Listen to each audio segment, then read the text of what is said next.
Good afternoon and welcome to our webinar, The ABCs of ESG. Powerhouse audit and accounting firm DLA and your NetSuite solution provider, Business Solution Partners, have teamed up to present this collaborative webinar with two distinct perspectives on the impact of ESG for your business. Together, we will emphasize the importance of ESG in today's business landscape and highlight the role that accounting firms and solution providers play in helping companies to understand and implement ESG strategies. For the next hour, we're going to engage in a discussion of all things ESG, kicking off the conversation by defining ESG and providing the context for our deeper discussion. We will discover the roots of the modern ESG landscape by exploring a timeline of how we got here. Next, we will identify the stakeholders who are concerned with and influence ESG decision-making. Then, we'll shift gears from contextual to tactical, examining the ESG roadmap so our audience can self-identify their ESG maturity stage. Once established, we're going to discuss the role of audit and accounting, as well as technology, to your overall ESG deployment. Finally, we're going to provide our audience with some helpful resources to get started with, or optimize your ESG process with, prior to opening the floor to your questions. My name is Craig Cook. I am the Chief Marketing Officer for Business Solution Partners, and I'll be leading the conversation today, along with my partner in this webinar, Yoon Chong. Yoon is a partner at DLA, heading up the firm's internal audit and risk advisory services. In the next 45 minutes or so, we're going to lead a discussion around this important topic with a growing impact. Whether your organization is just starting to identify ESG as a priority, or you've already deployed an ESG framework and are seeking to understand how to optimize your approach, this webinar is going to have something for everyone. So let's start at the beginning with a simple question. What exactly is ESG? ESG stands for Environmental, Social, and Corporate Governance. It is a framework used to evaluate a company's performance and impact in these three areas. ESG factors are used by investors, stakeholders, and regulators to assess a company's sustainability, ethical practices, and overall social responsibility.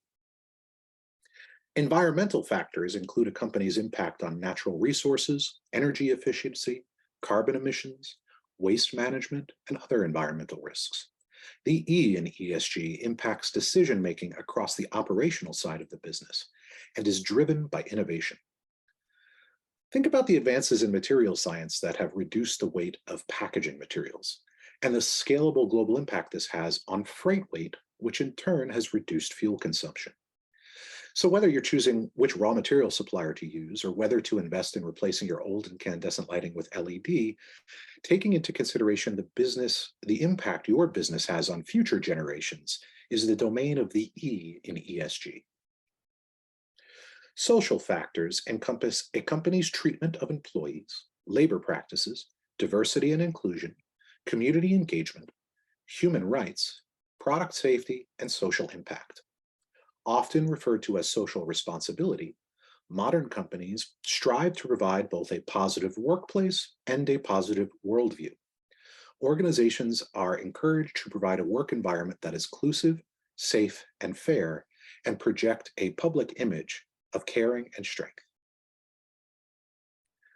The G aspect of ESG focuses on how a company's leadership and management make decisions, ensure accountability, and promote transparency and ethical behavior.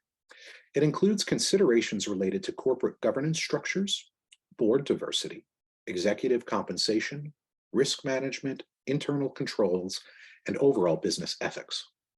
Governance practices are crucial because they influence a company's overall performance, sustainability, and ability to address environmental and social issues effectively. Strong governance practices help build trust among stakeholders, attract investment, and foster long-term value creation. All right, so now we've defined our topic. Let's take a look at the history of ESG and figure out how we got here today. The roots of our modern ESG framework go back to the 1970s and the concurrent rise of social responsibility and corporate philanthropy, along with the establishment of the EPA. The Environmental Protection Agency was established in 1970, and it played a significant role and continues to play a significant role in laying the groundwork for our modern ESG movement. While the modern ESG movement does encompass a broader set of factors than just our environmental considerations, the EPA's creation marked a crucial turning point in how society and businesses began to approach environmental concerns. Though its founding has had a massive impact across the board, let's focus on three areas where the EPA continues to have the greatest impact. Number one, environmental awareness. The EPA was created in response to growing public concern about environmental issues, particularly pollution and its impact on human health and future generations. The agency was tasked with centralizing efforts to address environmental challenges, raising awareness about environmental issues, and promoting environmentally responsible practices.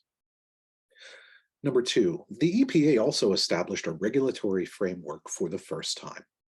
The formation of the EPA led to the enactment and enforcement of various environmental laws and regulations, such as the Clean Air Act, the Clean Water Act, and the Safe Drinking Water Act. These regulations set environmental standards and required companies to comply with specific environmental guidelines, which marked the beginning of formalized environmental reporting and accountability for business. And number three, the introduction of the EPA ushered in a new era of corporate environmental responsibility.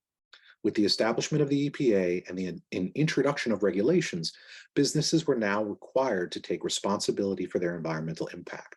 Companies began to recognize that addressing environmental concerns was not only a legal requirement, but essential for maintaining their reputation and their social license to operate.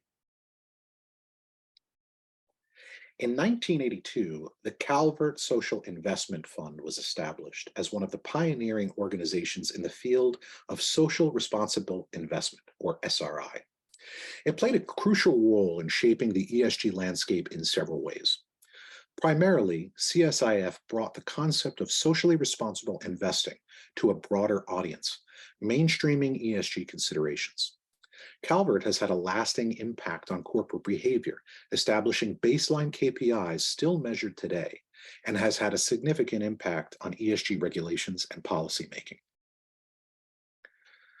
Fast forward a bit through the 1980s and 1990s, and the rise of shareholder activism becomes a major influence on corporate behavior. And these weren't just institutional investors making their voices heard. Increasingly, corporations develop direct feedback channels with customers, partners, and individual shareholders. As investor and public engagement increased, businesses needed to spend more time and resources to address the concerns of their stakeholders. The momentum built by public and private collaboration during the close of the 20th century led to the introduction of the UN Global Compact and Principles for Responsible Investment in 2000. This brought ESG to the global stage as policymakers grappled with the environmental, social, and economic impacts of our post-industrial global economy. So, what is the state of ESG today and the present market conditions? ESG compliance was gaining significant momentum and becoming a prominent consideration for investors, businesses, and regulators worldwide. Many companies have been adopting ESG practices and integrating them into their decision-making processes. Institutional investors are increasingly factoring ESG criteria into their investment strategies and long-term asset risk assessment and opportunity. Regulators in various countries are also taking steps to mandate and encourage ESG reporting and transparency. This trend was evident in the European Union's Sustainable Finance Disclosure Regulation and Taxonomy Regulation, as well as similar developments in other regions. The interest in ESG compliance was driven by growing awareness of the environmental and social challenges, such as climate change, social inequality, and corporate governance issues, and the recognition of the need for sustainable and responsible business practices. Today, there are two major influencing factors in the ESG landscape: the establishment of the Global Reporting Initiative and the Sustainability Accounting Standards Board. The Global Reporting Initiative is an independent international organization that has developed a widely used framework for sustainability reporting. Founded in 1997, GRI's mission is to help businesses and other organizations understand and communicate their environmental, social, and governance impacts. The GRI framework provides guidelines and standards for reporting on a wide range of sustainability topics, including environmental performances, labor practices, human rights, product responsibility, anti-corruption efforts, and much more. The framework is designed to be applicable to organizations of all sizes and sectors, enabling them to disclose relevant information about their ESG performance in a standardized and comparable manner. The Sustainability Accounting Standards Board is an independent nonprofit organization that develops and maintains industry-specific sustainability accounting standards. SASB's mission is to establish a globally recognized framework for companies to disclose financially material sustainability information to investors and stakeholders. SASB standards are designed to help companies identify, manage, and communicate their material sustainability risks and opportunities. These standards are industry-specific, meaning they're tailored to the unique ESG considerations relevant to companies operating in different sectors. By providing a standardized and industry-focused approach to sustainability reporting, both GRI and SASB aim to improve the quality and comparability of ESG disclosures, making it easy for investors and stakeholders to assess the long-term value and performance of companies in relation to their sustainability practices. All right, so we've established a timeline. Now let's try to understand who the ESG stakeholders are. There are various organizations and regulatory bodies that play a role in overseeing and regulating corporate ESG needs. Here are some of the entities involved. Let's zoom in on one or two for some context. Institutional investors and individual shareholders alike are increasingly considering ESG factors when making investment decisions. They may actively engage with companies to promote better ESG practices and may vote on shareholder resolutions related to ESG. Shareholders are increasingly active in engaging companies directly, with activities ranging from the urging of public disclosure to advocating for specific sustainability initiatives. The concept of divestment is particularly relevant to the ESG conversation as well, as activists organize and campaign, voting with their dollars in an effort to steer policy.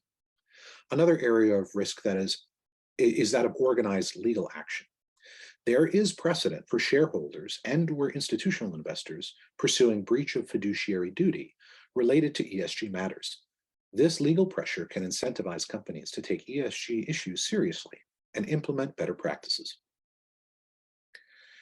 Independent rating agencies like MSCI, Sustainalytics, and Moody's evaluate and rate companies based on their ESG performance. These ratings are increasingly influential as investors make decisions that are reflective of a company's reputation. Ratings can have an impact in many areas, including investor perception, access to capital, customer and supplier relationships, talent attraction and retention, and stakeholder trust and engagement.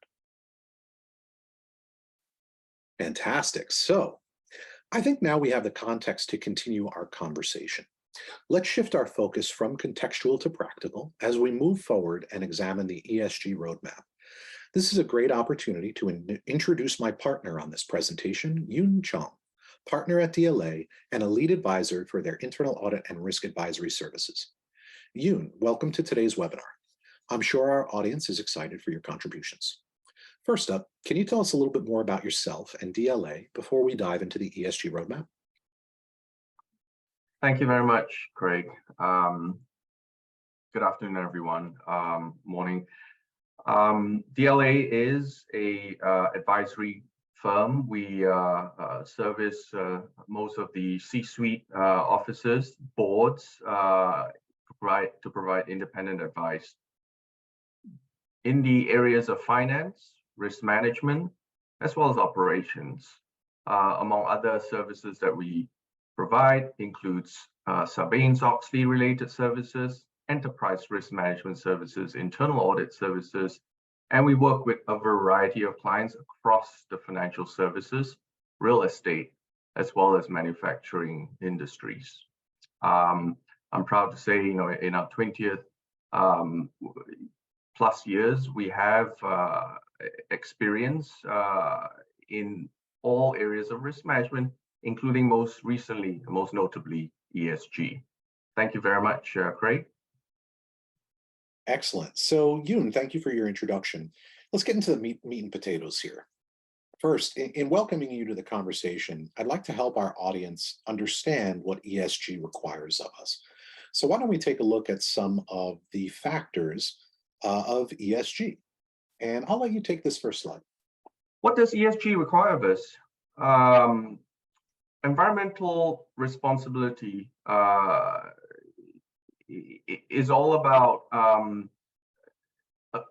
a sense of measurement of the reduction of carbon footprint. So the requirement here, and it's embedded in a lot of the rules, really require a benchmark from a certain stage to another point in time. And therefore, the measurement of environmental responsibility is one of the most critical things that's come out of a lot of the regulations, and a lot of what my clients are seeing the need come up. Talking about social impact, whether it's fostering diversity, we hear it, we read about it in the news, and ensuring fair labor practice. ESG requires us to actually understand, define what the S is in ESG. I think a lot of the clients that I've been working on find it easier with the E, have challenges around defining, ring fencing what the S is, and are more used to G, so governance, obviously. So social impact is another big component, and ESG, the battle there really is requiring a lot of firms to define what social impact is. And obviously, being in this area of social impact, there are a lot of stakeholders to take into consideration, notwithstanding your workers, your company stakeholders, including your shareholders, and ultimately, of course, the community that you serve. Yeah, I think I would agree that the E and the G are somewhat the most established tenets of the strategy here. And we're still today in a very complex social environment trying to navigate what our corporate impact is on society, right? Absolutely. Again, my view is ESG are all tied together. They rise and will mature, and definitely, the bar is being raised on all three. We've seen how E has come a long way from the days I was involved with the Kyoto Protocol, and how firms have started measuring, defining, and then reporting on it. Governance, likewise, in the recent wrath of all the fraud news and events out there, firms have come to define, implement, and risk manage those frameworks around governance. Social is just coming along, and my point is it will need to travel the same journey environmental and governance has. Agreed. Yeah, so talking about governance and ethics, I think there's a strong push to strengthen transparency and reporting. That's probably one of the biggest pieces of the governance aspect. We want to know that the business practices that we're following are ethical and are in the best interests of our shareholders and our fiduciary responsibility. So, to address that, we're implementing robust internal controls and risk management frameworks, like you mentioned, and we're trying to uphold ethical business practices and conduct, business that prevents corruption, right? Also, ESG requires stakeholder engagement, right? It's got to start somewhere, and usually it starts at the top with leadership saying, this is something that we need to take an interest in. So part of the stakeholder engagement is to listen and respond to the concerns of the investors in the community, to engage with those stakeholders, to understand their expectations, to communicate transparency on ESG performance and progress, and to actually take the reins here and implement ESG policies and procedures in the business, right? So Yoon, what about long-term considerations? ESG is it's not for today, but it's for tomorrow, right? Absolutely, Greg. I think a lot of clients I've been working on, their implementation might be in the short term or medium term, but their strategy and goals are all for the long term. Everyone in their frameworks and in their implementation plan starts with, as you say, yes, tone from the top, but ultimately long-term strategy. So that is very important. I would go further to advise that should be the start of all the journeys that a lot of firms take. Define your long-term strategy with regards to ESG.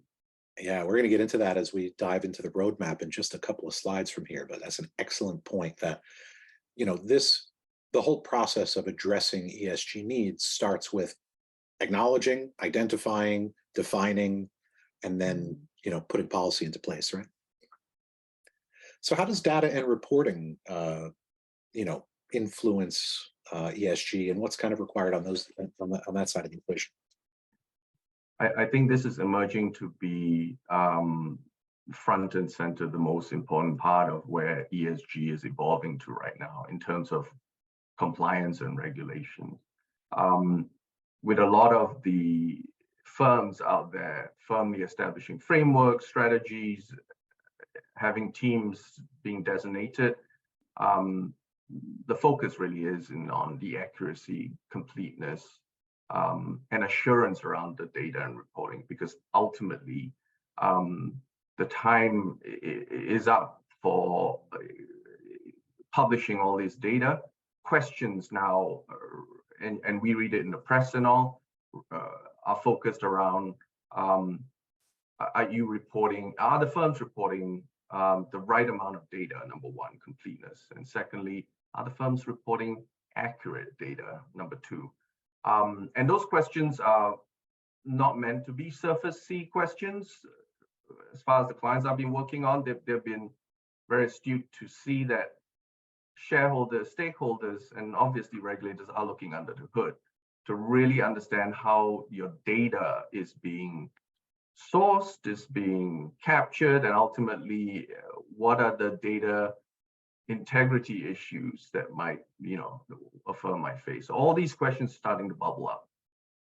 Yeah, I think that's a really good point about regulators. There's so much more regulatory activity today that there's such a keen focus on these areas that, regulators are ensuring that companies are being truthful in their disclosures, are, following these best practices. And I think, what was it, a couple of years ago, there was a controversy with Volkswagen, right? Their diesel engine wasn't performing up to specific standards, but they were hiding that, and it had a major impact on the company and their long-term sustainability, right? And so that was a case of false reporting or fudging the reports, but we can, with the access to data that we have today and the scrutiny over that data, these are becoming more and more increasingly important areas of investment, right? I would absolutely agree.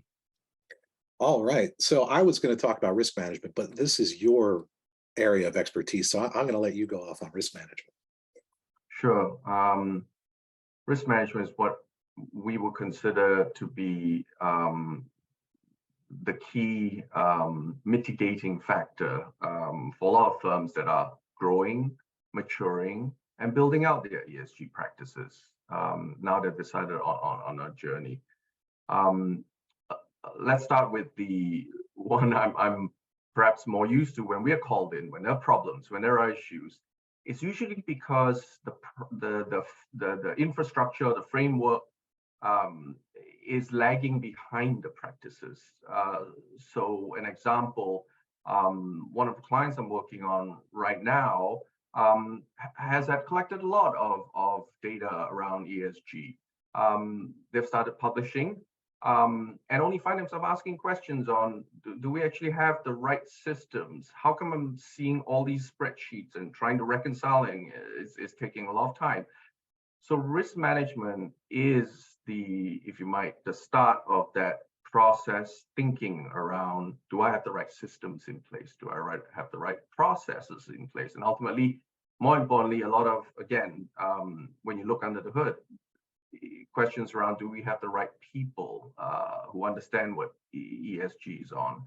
So I help clients through this. I find that a lot of problems emanate from running ahead and decoupling the risk management infrastructure from business processes.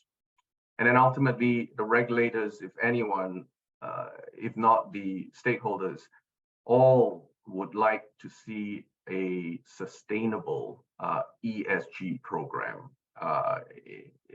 In and itself, an ESG program cannot be a one-time exercise. It definitely must be built to be sustainable, to scale up, and more importantly, be able to identify issues and continue to improve itself. I've seen within the spectrum of my clients, the less mature ones who stay static do not benefit from the investment they made on ESG, whereas the ones who put in a continuous improvement program do gain the maximum efficiency out of the investment put in for an ESG program development. Yeah, I mean, ESG is it's a live strategy, right? It's not a set it and forget it type of thing. Things are changing every day with regulations, with social media, with our perception of the community, of our businesses in the community, and of governance issues like board members coming and going, and activist investors looking to make change. So I think the continuous improvement portion is a no-brainer in almost any process that we look at today. In business, we have to continuously move forward. We can't remain static, otherwise we fall behind, right? Excellent. All right, we're finally here. We've defined our topic. We've taken a look at the history of ESG. We understand who cares about ESG, who are the stakeholders, and now we're here. We're going to shift from contextual to tactical, and we're going to talk about the ESG roadmap. So we've defined ESG as a loose but rapidly coalescing set of criteria used to evaluate a company's overall performance in the areas environmental stewardship, and social responsibility, and good governance. Then we reviewed the history of ESG, discovered how we got here, and briefly described the state of ESG today. Now that we've identified all the major stakeholders and influencers with skin in the ESG game, I think it's time to look at the ESG roadmap and examine the path that organizations are taking to address ESG needs. So let's break it down into 3 parts. First, plan. Establishing an ESG paradigm for your business takes first commitment from your leadership. Second, it takes time to assess where your business stands today and set goals and objectives for the future. Yoon, would you like to talk a little bit about the planning stages of the ESG roadmap? Sure. In my consulting parlance, I think about tone from the top, right? Leadership commitment, as you said, and identifying key sponsors and stakeholders right at the very top within the boards is perhaps the most important first step. As I mentioned, following on from them is the identification of a strategy. What do you hope to achieve out of ESG? Those are the few big questions that take time and should be identified upfront. And ultimately, as part of the planning process, as you said, ESG assessment is imperative to understand A, where you are, the level of maturity, and then B, what are some of the critical gaps against your strategy, against industry best practices. All of this should funnel into a set of clear objectives, goals, and action plans that will form your roadmap. Excellent. So we've addressed it from a planning perspective. Now it's time to put ESG into practice, right? So can you talk to us a little bit about getting started on executing your ESG strategies? Sure. Governance policies are very, very key. Without which you have no compass, and your organization's processes will tend to veer and diverge. So developing ESG policies and procedures, again, first step. Very close link to that, obviously, is your governance structures. Will you nominate a committee? Will there be a sponsor? Will there be a team, which typically a lot of my clients do, set up to manage the ESG program itself? And ultimately, stakeholders, once they've been identified, need to be engaged.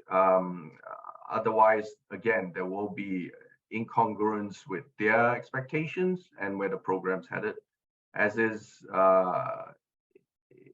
ESG, I've seen in my clients firmly as an agenda on the board, bullet points. If not the audit committee, then definitely a committee that has been appointed to report on ESG. Having it integrated into decision making all the way through the organization is key. Excellent. Let's zoom in a second on a topic of personnel, right? In your experience, would you say that ESG is another hat that we're putting on in our roles, or is ESG increasingly becoming a role-specific job within corporations? Like, are we pulling other team members in from other areas of the business to focus on this, or is there something like an ESG team lead, or are there jobs out there in the marketplace for ESG specific roles? Yeah, good question. I've seen many clients journey through these. I can tell you the painful ones and the less painful ones. Painful ones will be ones wearing three hats, and part of their night job is to think about the ESG, and keyword being think, not having the capacity to actually execute. So therein lies you might be able to do this in an initial stage, but having a dedicated team, having a dedicated structure to support the framework, I've seen clients adopt that and have a less painful journey. Having ESG is a big area, and like most things that I've helped my client implement in the area of risk management, including fraud, including culture, all these things that come in, I think it's better and best served by having dedicated sponsors, team, as well as people to service them.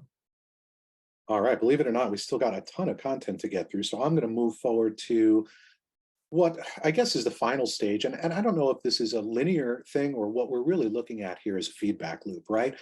After measure and iterate, we kind of go back to the beginning and start implementing our iterations, right? So kind of closing out the life cycle of a mature ESG approach and I would say go-to-market strategy because I'm a marketer, but implementation strategy would be to measure and iterate, right?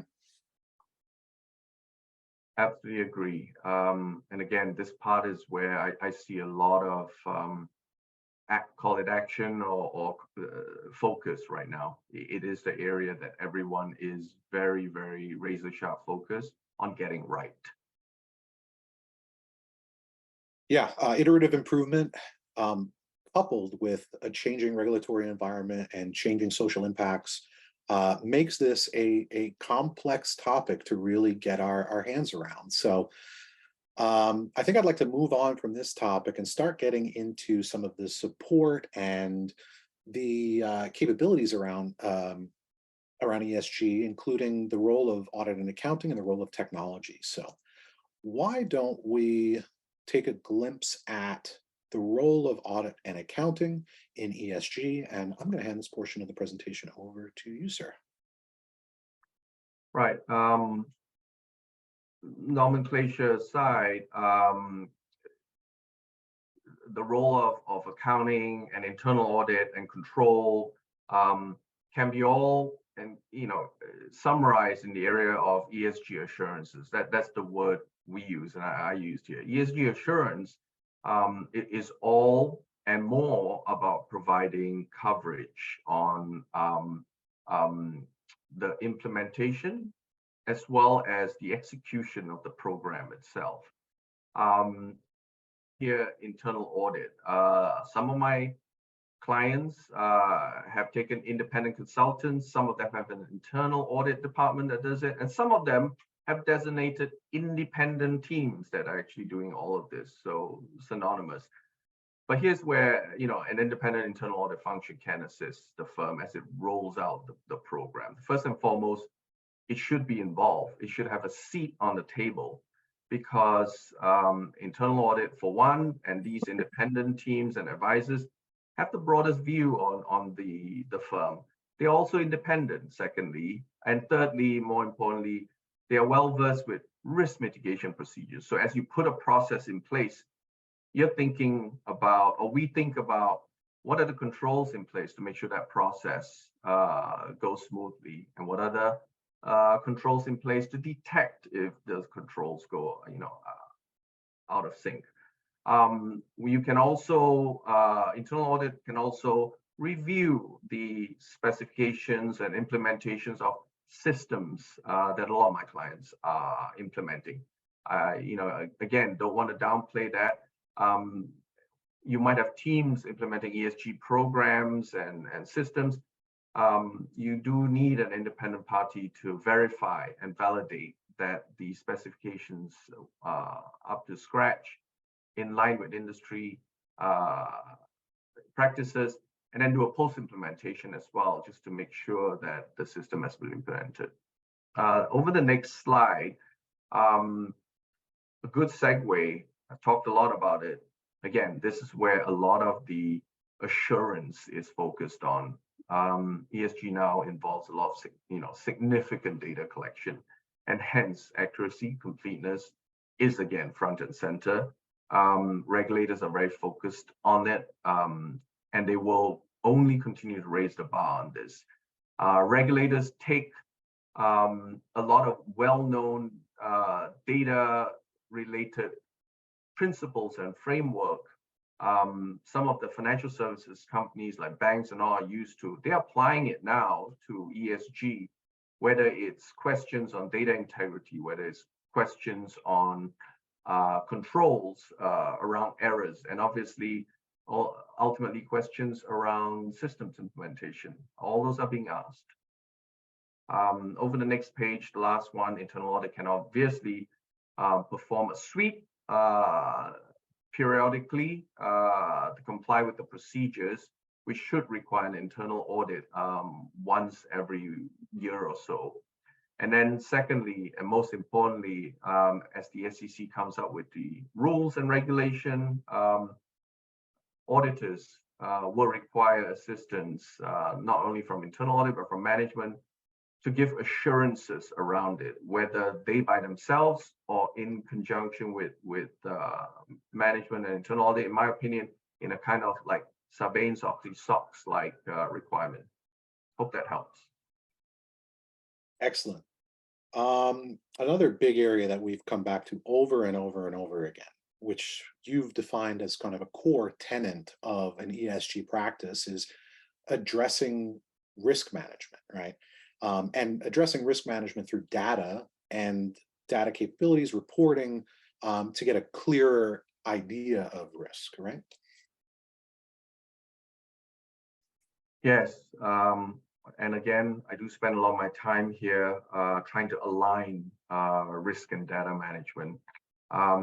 Ultimately, a lot of the reporting risk is around the question of whether it's misreporting or unintentional or fraudulent and intentional around the quality of data. And if strategies are not aligned to the goals, what you find is the action and the processes tend to diverge, and hence errors occur.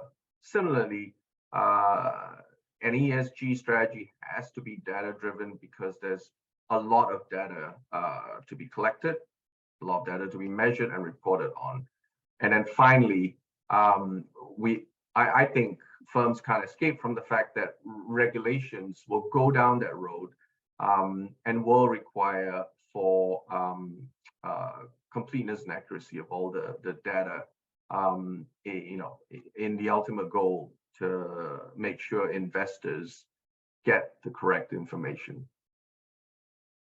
Excellent. So finally, let's zoom in a little bit on, your role on operational and financial performance.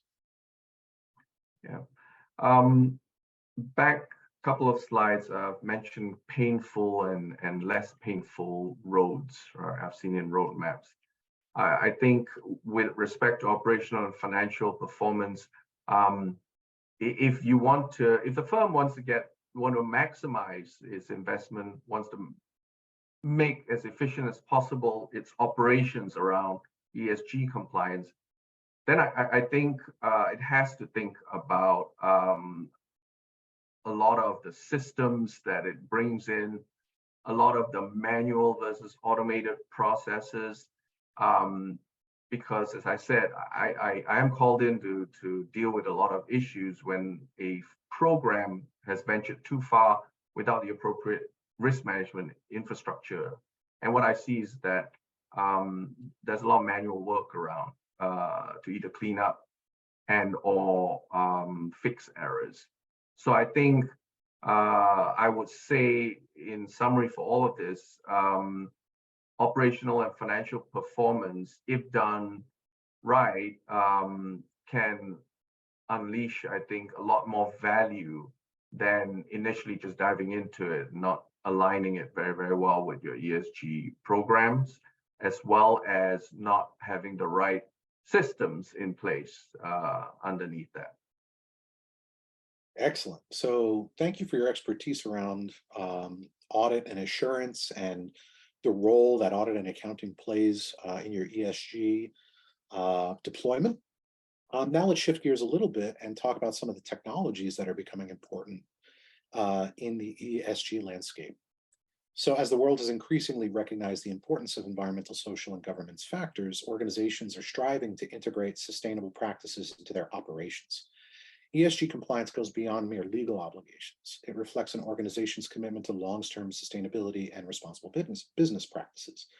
So let's explore how technology is the silent partner and is enabling organizations to effectively address their ESG compliance needs. First and foremost, we're going to talk a little bit about enterprise resource planning, or ERP technology. ERP technology is really the core technology at the center of your business, knitting together operations and finance, right? Enterprise resource planning technology can support a company's ESG needs in several ways. I'm just going to take a closer look at a few areas of the business where ERP has transformative impact on your ESG requirements. First, let's take a look at supply chain transparency. ERP systems can provide visibility into the supply chain, allowing companies to assess the environmental and social practices of their suppliers and the impacts of their logistics. This transparency helps identify potential risks and opportunities for sustainable sourcing and responsible procurement. Companies can integrate sustainability criteria into their supplier selection processes and use ERP systems to track supplier compliance with ESG standards. Let's also take a look at ERP's role in governance and compliance. ERP systems can support governance and compliance requirements by providing tools for risk management, internal controls, and regulatory reporting. Companies can establish controls and workflows within their ERP system to ensure compliance with relevant regulations and standards. In other words, we can automate processes or put up guardrails that prevent your employees from taking action that would be against or counter to your ESG policies. So whether you're monitoring and reporting through your ERP system with KPIs, dashboards, and other types of functionality, whether you're interested in financial transparency or ethical business conduct, an ERP is a great system of record to ensure truth and accuracy in your data, trustworthy numbers, and transparency through reporting capabilities. Another very important piece of software for the ESG ecosystem is financial planning and analysis software like Adaptive Insights. FP&A software can support a company's ESG needs through scenario planning, budgeting and resource allocation, performance tracking of your KPIs. Let's zoom in on a couple of these areas as well. Scenario planning is a really fascinating area of advance in the ESG world. A piece of software like Workday Adaptive Planning enables scenario planning and what-if analysis, which is valuable for evaluating the financial impact of your ESG initiatives. Companies can model different sustainability strategies and assess their implications on revenue, costs, and profitability, helping them to make informed decisions on ESG projects to prioritize. This all happens not on your live accounting systems or in your GL, but in a sandbox environment that allows you to pull different levers and test the impacts of your decision making. Another really big benefit about a product like an Adaptive Insights CPM system is the integration of non-financial data. ESG performance is not solely based on financial metrics. Workday Adaptive Planning and FP&A software for ESG can integrate your non-financial data such as carbon emissions, energy usage, diversity metrics, employee engagement scores, and social impact data, and compare it to your financial data. And again, like going back to that modeling idea, you can use that data to make changes to historical data in a modeled environment to understand the impacts of your decision making. This integration provides a more holistic view of a company's sustainability efforts. Finally, FP&A, I think, is even more involved with risk assessment and mitigation than your ERP software. ESG issues can pose financial and reputational risks, and your FP&A software can help companies identify and assess those risks while enabling risk mitigation strategies and contingency plans. In addition to software that was created to help you run your business better and therefore will have an impact on your ESG deployment, there is also specialized software for ESG. There are multiple companies out there bringing to market solutions to address specific needs like carbon tracking or to bring sustainability data and ratings about the companies they're doing businesses with or suppliers into their NetSuite ecosystem in the form of feeds, data feeds, to allow them to make better decisions and do better business. So from a 30,000-foot perspective, I'd just like to reiterate that technology is at the core of all of your ESG practices because ESG requires trust in the numbers, it requires transparency, and it requires a high level of reporting that these types of technologies will facilitate. All right, so Yoon, you gave your expert opinion on the audit and risk assessment side, risk management side. I gave my expert assessment on the technology side. So what does the future of ESG look like? I mean, you've got a lot more practical experience on the ground working with companies around their ESG requirements. If you had to look into your crystal ball today, what do you think the state of ESG is going to look like in the coming years? Yeah, I'll preface that by saying, that there is a clear relationship between successful ESG strategies, financial performance, and then an increasing demand from investors, right, to support the case for ESG integration. That's clear. I've seen this in the real estate industry where being ahead of the game, having measurements out there, having regulations already being contemplated. The road ahead, the future, is going to be one of compliance because the stakeholders demand for it. And compliance not only for compliance sake, but compliance to unlock the value that the strategy demands. So I think the future will be one where in the scale of maturity, mature, successful programs will reap a lot of benefits. The ones which are lagging and the ones which have issues will be under regulatory scrutiny pressure as well as costs involved with remediation. Excellent. So I think the final question in wrapping up our content portion of today's webinar, our audience likely still has some questions sparked by all of this great content. But before we open the floor, let's talk about where do you turn to, right? So who can you turn to get help on your ESG journey? Yeah, ESG again is a highly technical area, despite its wideness as well. I would encourage boards and management to seek specialized vendors in this area. Our firm, as well as a lot out there, have a lot of industry knowledge, and moving in a pack in industries is very important in ESG. You don't be too far ahead nor very, very behind. I would encourage also, there are industry forums within a lot of the framework organizations that you mentioned, and ultimately the systems that are out there, including NetSuite, is one where you could mine for a lot of context and information on how to progress through this journey. Yeah, I'll have to agree.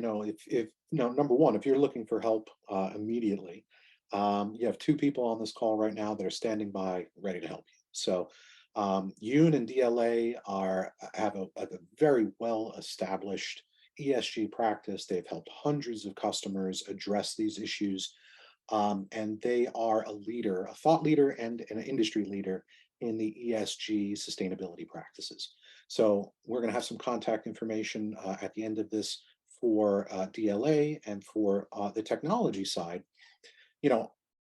I think it's really important to have an accounting and an audit firm and a software technology provider who understand each other and work really well together, because it's that marriage of the technical on the ground and the systems support on the back end that can really make a program like this hum, right?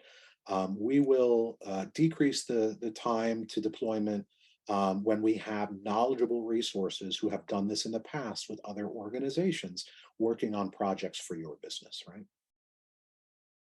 On behalf of Business Solution Partners and our partner in this webinar, DLA, I would like to thank you for your attendance today. I would like to thank the team at BSP for facilitating this webinar and the team at DLA for facilitating this webinar.